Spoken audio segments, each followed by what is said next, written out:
I always believed my family was unbreakable. We weren't perfect, but we're strong, united by love, laughter, and Sunday dinners that seemed to last forever. My father was my hero. My mother was the heart of our home, and I never imagined that one one unthinkable demand from my father would have destroyed everything we had built. But so many times betrayal doesn't come from strangers. It comes from the people you trust the most. It all started on an ordinary evening. The kind where everything feels so normal you'd never guess your life is about to change forever. I still remember the way my father's voice trembled when he led me into the living room. My mom was sitting quietly on the sofa, her hands clenched together like she was holding in to something invisible. The air in the room felt heavy, and I could tell something was wrong. But nothing, absolutely nothing, could have prepared me for what he was about to say. Before I tell you what that demand was, you have to understand something about my father. He wasn't a bad man. At least not in the way most people think of bad men. He was proud, old-fashioned, and believed in control. Control over his business, his home, and even our emotions. He loved deeply, but his love always came with conditions. And for years, we all accepted it because we thought that was just who he was. But love with limits is not really love at all. As I stood there, confused and nervous, my father looked at me with eyes I didn't recognize. They weren't warm or familiar anymore. They were cold, distant, almost desperate. His words came out slowly, like he had rehearsed them 100 times, but my father's request and our silence I still hated saying them. "I need you to do something for me," he said. Something your mother doesn't have the strength to do. In that moment, my world froze. My mother looked down, silent tears rolling down her cheeks. I tried to make sense of what he was asking, but as he spoke, every word cut deeper than the last. It wasn't just a request, it was an ultimatum, a choice that would force me to pick between loyalty to him and the truth I'd always believed in. I could feel my heart racing, my breath growing shallow. My father's unthinkable demand was just shocking, it was impossible. And when I finally refused, that's when everything fell apart. That night marked the beginning of our family's unraveling. A story filled with secrets, betrayal, and an act of infidelity that none of us saw coming. What my father confessed next didn't just break my mother's heart. It shattered everything real about love, trust, and family. Stay with me, because what happened after that moment changed all of our lives forever. I didn't sleep that night.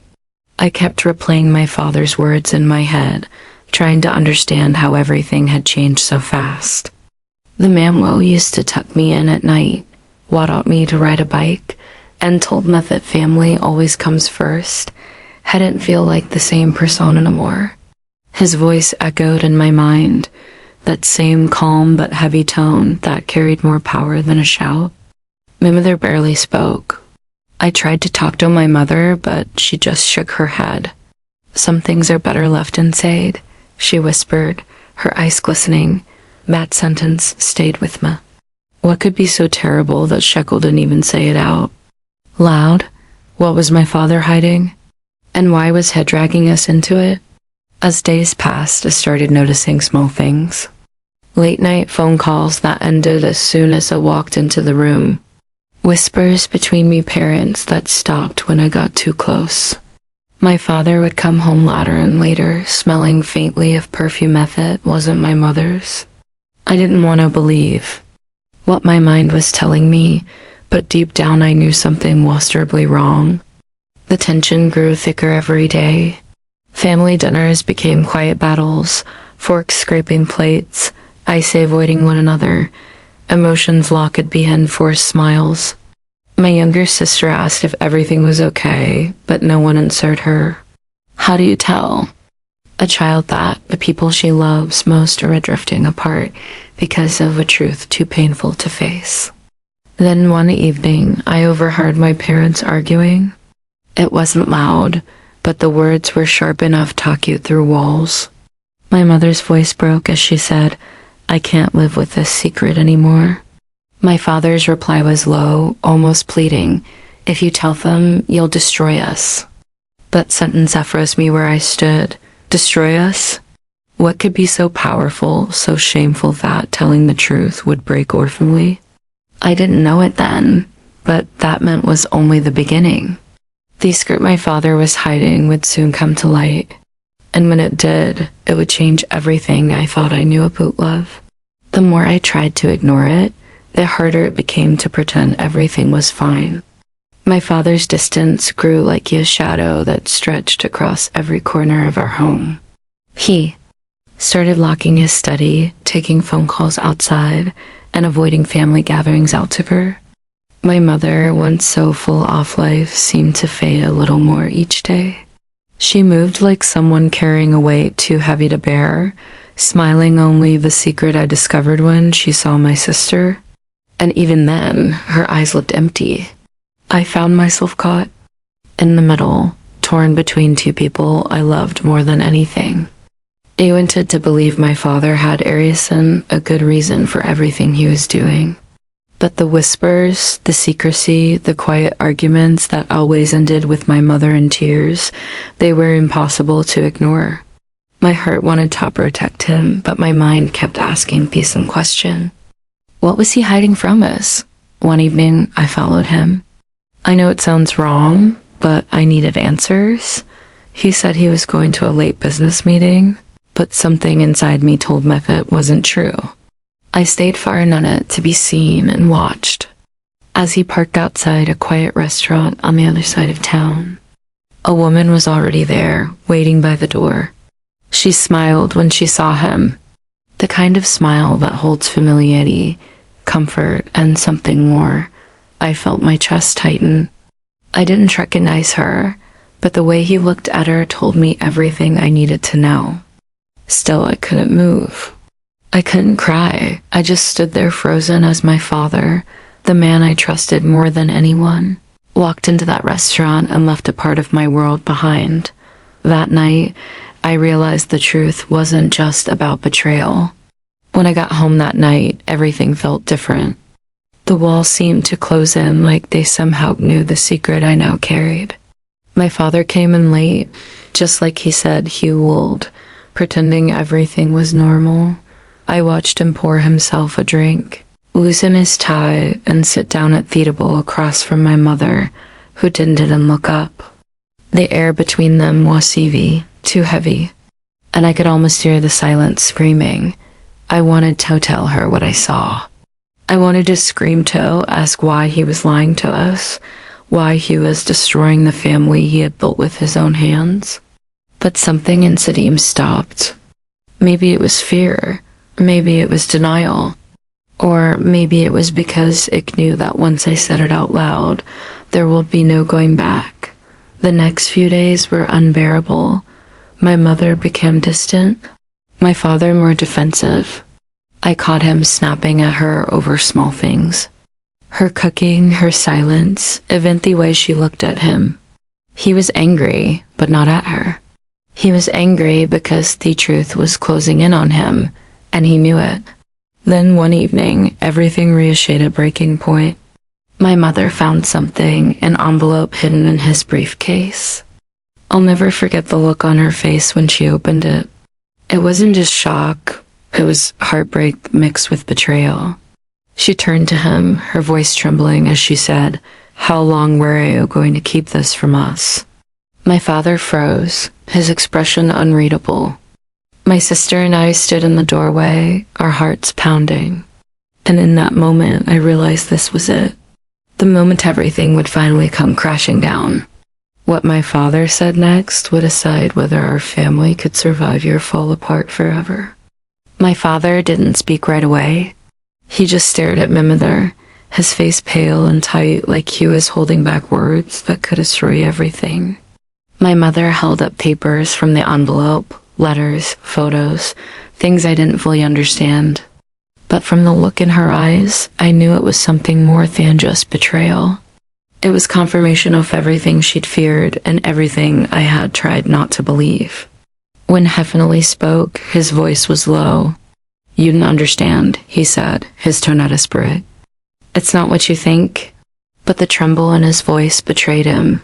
For years, he had been the one in the confrontation and revelation control, the man who always had an answer, always had a plan.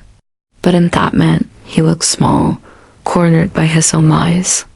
My mother's hands shook as she threw the envelope onto the table. "Then explain it," she said. "Explain why there's a woman writing to you, saying she has your child." The words hit like a lightning strike. My sister gasped and I felt my stomach twist. "A child?" The room spun. My father didn't deny it right away, and that silence said more than any confession could. My mother broke down, her sobs echoing through the house, and I just stood there, unable to move. The truth had finally surfaced. But it wasn't the end. It was just the beginning of something even darker. A few nights later, while trying to call me sister, I overheard another conversation. This time, I started to wonder if this wasn't just about infidelity. Maybe there was something else, something bigger tied to that other family, that other life. Every clue seemed to point towards secrets that went far beyond a broken marriage, that my father wasn't just afraid of Lucingus. He was afraid of being exposed. And whatever he was hiding, it was powerful enough to destroy more than just orphanly. The truth was no longer about betrayal alone. It was about survival. The night everything came to light was stormy. The kind of night that seems to show what's happening inside a home. Rain pounded against the windows as my father stood in the living room facing all of us. My mother's eyes were swollen from crying. My sister clung to her hand and I stood near the doorway, my heart racing. There were no more lies left to hide behind. It was time for the truth. He took a deep breath, his voice breaking as he finally said it. "Yes," I admitted. "There is another child." The room fell silent except for the sound of storm outside. He explained that years ago, during a rough period in his marriage, he had made a terrible mistake. It wasn't love, he said.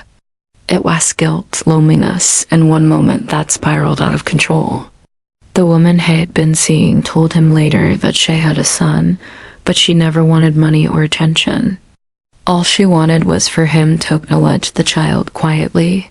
He did, and for years, he'd been supporting them without telling anyone. My mother's face turned pale, her voice shaking. "So all this time, you built a second life behind our backs." My father's eyes filled with tears. "I thought I could protect everyone," he said. "But I only destroyed everything instead." Just when I thought the truth was finally out, he pulled another envelope from his coat and handed it to my mother.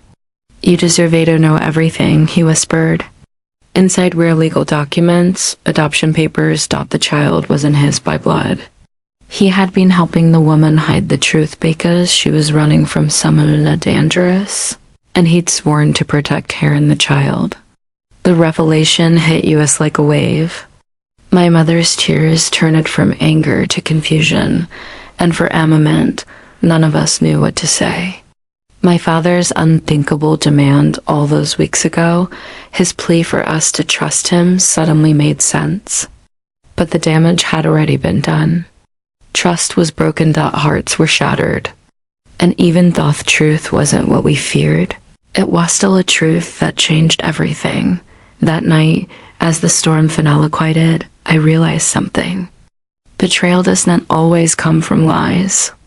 It can also come from secrets kept for love. The morning after that storm felt quieter than any morning before.